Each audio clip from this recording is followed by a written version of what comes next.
Bonjour les coppers! Bienvenue dans le premier mardinaire réalisé par Vacances Ouvertes.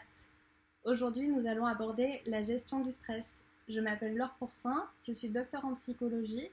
Je vais vous parler du stress au travers d'une approche cognitive et comportementale. J'interviendrai 3 fois sur ce thème. Au besoin, n'hésitez pas à revenir vers moi via la plateforme collaborative Cerveau. On commence par quelques préalables. C'est-à-dire quelques questions à se poser en amont de l'accompagnement à la gestion du stress. Premier préalable, suis-je correctement en capacité d'aider? Une métaphore pertinente permet d'illustrer l'idée qu'il faut s'occuper de soi pour pouvoir s'occuper des autres.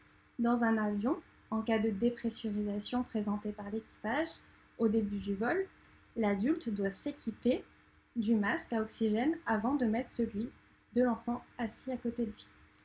Il est très important d'avoir conscience de ses forces et de ses faiblesses, de ses propres limites. Ne vous imposez rien, respectez-vous.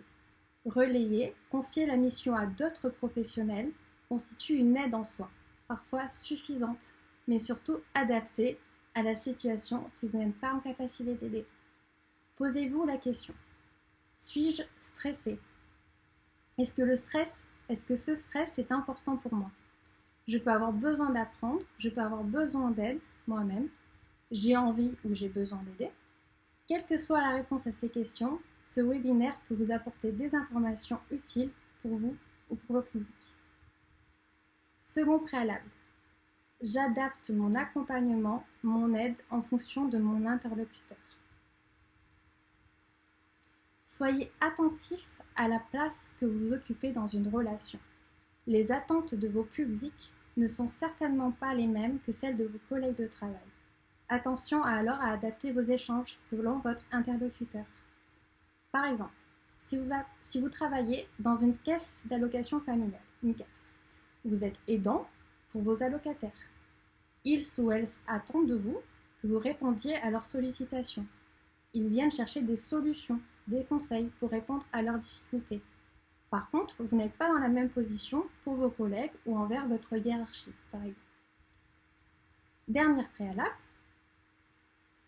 seul votre interlocuteur est détenteur de son propre savoir. Il est le seul à pouvoir construire sa solution. Vous pouvez uniquement vous placer dans une situation d'aidant, c'est-à-dire l'accompagner à l'aide d'outils, de techniques qui vous sont propres.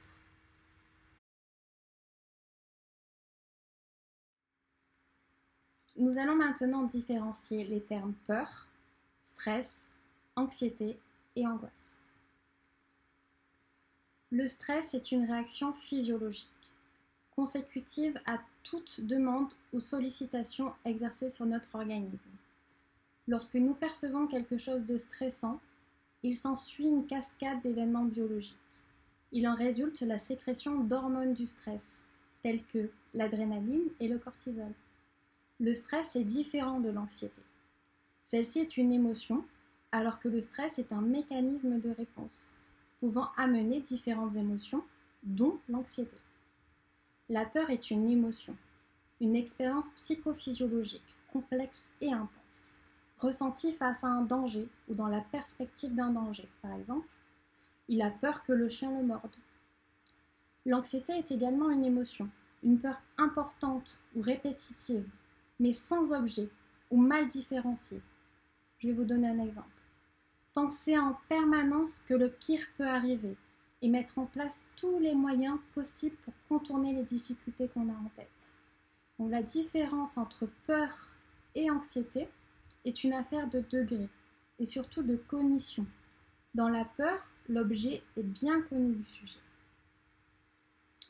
Pour l'angoisse, on va parler d'attaque de panique ou de crise d'angoisse pour désigner une peur intense et incontrôlée. Par exemple, l'angoisse est associée le plus souvent à la crainte de mourir ou encore la peur de perdre le contrôle, de devenir fou, sans possibilité de se raisonner tant que dure l'attaque de panique, de quelques minutes à plusieurs heures. Nous allons maintenant rentrer dans le vif du sujet et parler du phénomène de stress.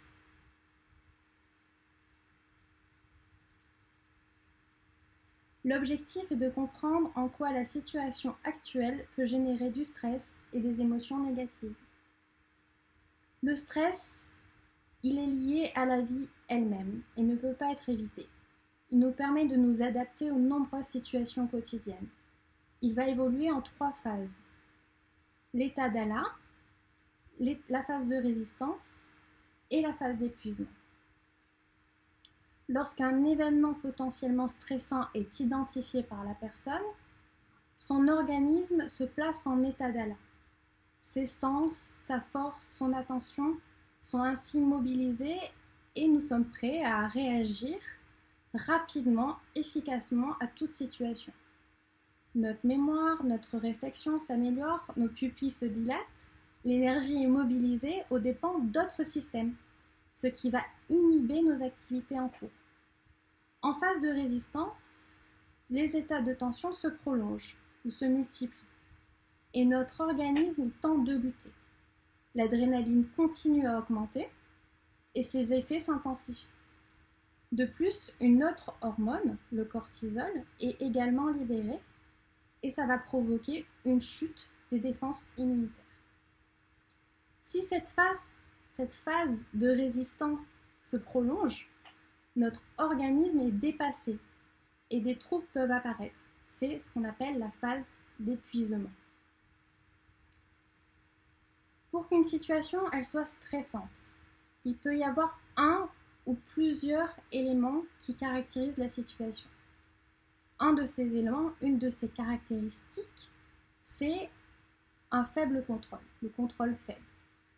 Vous sentez que vous n'avez aucun ou très peu de contrôle sur la situation. Je vous explique. Je vous donne un exemple pour vous expliquer. Vous devez présenter un projet sur lequel vous êtes beaucoup investi, vous avez énormément travaillé, vous avez beaucoup donné pour ce projet, et votre ordinateur vous lâche à l'allumage. Pas de contrôle. Une autre caractéristique d'une situation, ça peut être l'imprévisibilité. C'est pas facile à dire. C'est quelque chose de complètement inattendu qui va se produire, ou encore vous ne pouvez pas savoir à l'avance que ça va se produire.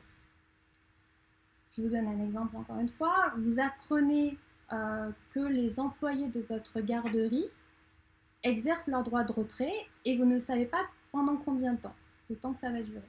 Donc c'est imprévisible. Vous avez aussi une caractéristique d'une situation qui peut être stressante, c'est la nouveauté. Donc quelque chose de nouveau, vous n'avez jamais expérimenté ce produit, ça a pu vous arriver durant cette période. Vous passez en télétravail à plein temps. On vous annonce du jour au lendemain, vous passez en télétravail à plein temps. Et vous n'avez jamais, mais jamais travaillé de chez vous. C'est tout nouveau. Une autre caractéristique, c'est lorsque votre ego est menacé. Donc vos compétences, votre ego sont mis à l'épreuve. On va douter de vos capacités. Vous avez un collègue qui vous interroge sur votre façon de travailler et vous avez l'impression qu'il remet en cause vos compétences. Ça va vous stresser.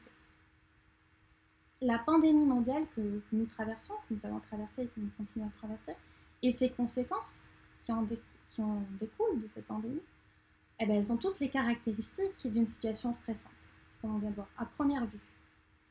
Mais ce qu'il faut préciser, c'est la notion d'évaluation-interprétation. L'individu, il interprète l'événement et sa gravité pour lui, c'est-à-dire en fonction de ses caractéristiques. Donc, plusieurs facteurs déterminent le fonctionnement de notre système de réponse au stress et la quantité d'hormones qui vont être sécrétées.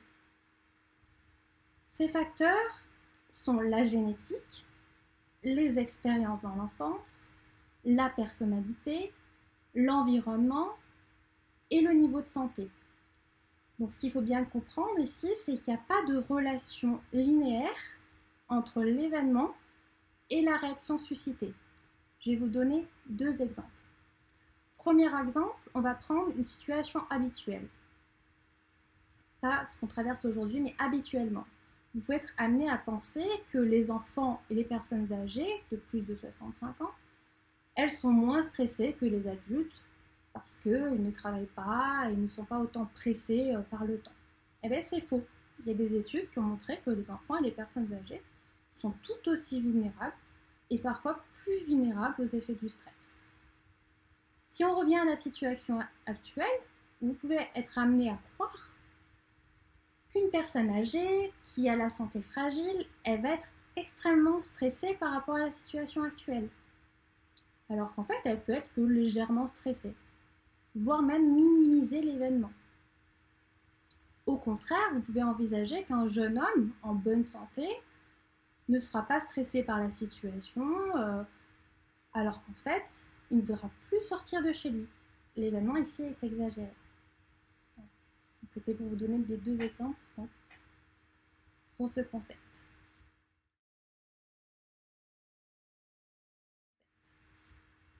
Maintenant, on va parler des réponses au stress. Donc, concernant les réponses au stress, 3 niveaux peuvent être distingués.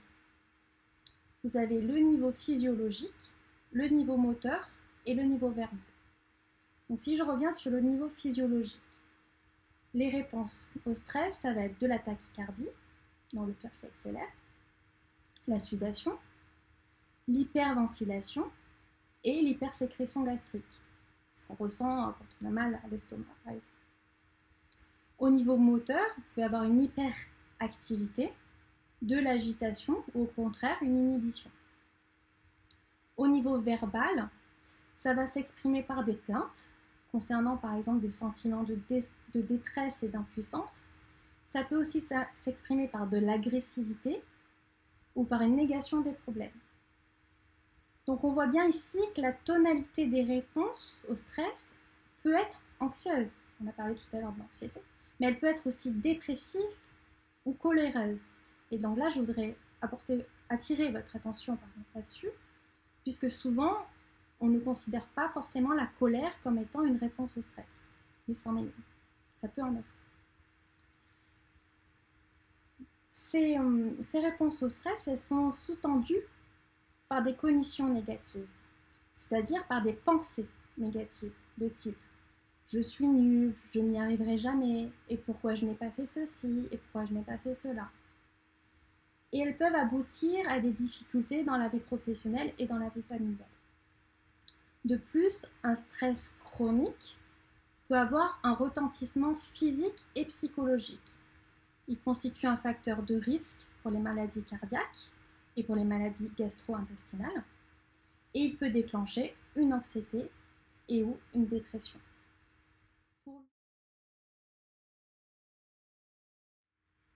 Pour lutter contre le stress, l'individu va mettre en place des stratégies adaptatives, appelées parfois coping. Il s'agit d'une recherche d'un ajustement au stress. 2 types de stratégies peuvent être observées, des stratégies d'approche et des stratégies d'évitement. Alors, pour les stratégies d'approche, elles sont caractérisées par la vigilance, la recherche d'informations et de moyens pour agir sur le stresseur et pour contrôler les émotions qu'il suscite. Je vais vous donner un exemple.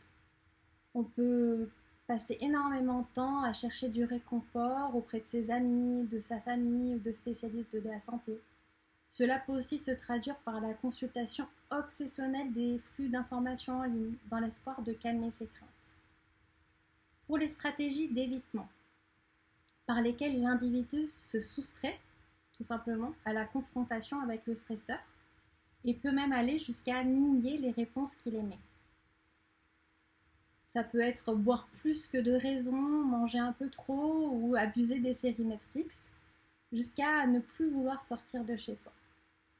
Donc le déni, l'évitement, l'intellectualisation, de même que l'attaque des stresseurs, sont des moyens de gérer le stress. Ils doivent être respectés, surtout dans certaines professions, comme pilote ou médecin, où ils peuvent être très utiles. Attention, ils ne doivent pas être critiqués ou culpabilisés, mais expliqués et remplacés par des stratégies d'ajustement meilleures si c'est possible. L'objectif va être de créer un mécanisme d'ordre psychologique qui va influencer les réponses du système nerveux et du système endocrinien. Ce mécanisme qu'on va créer, il peut se perfectionner avec l'apprentissage. Gérer le stress, ça s'apprend.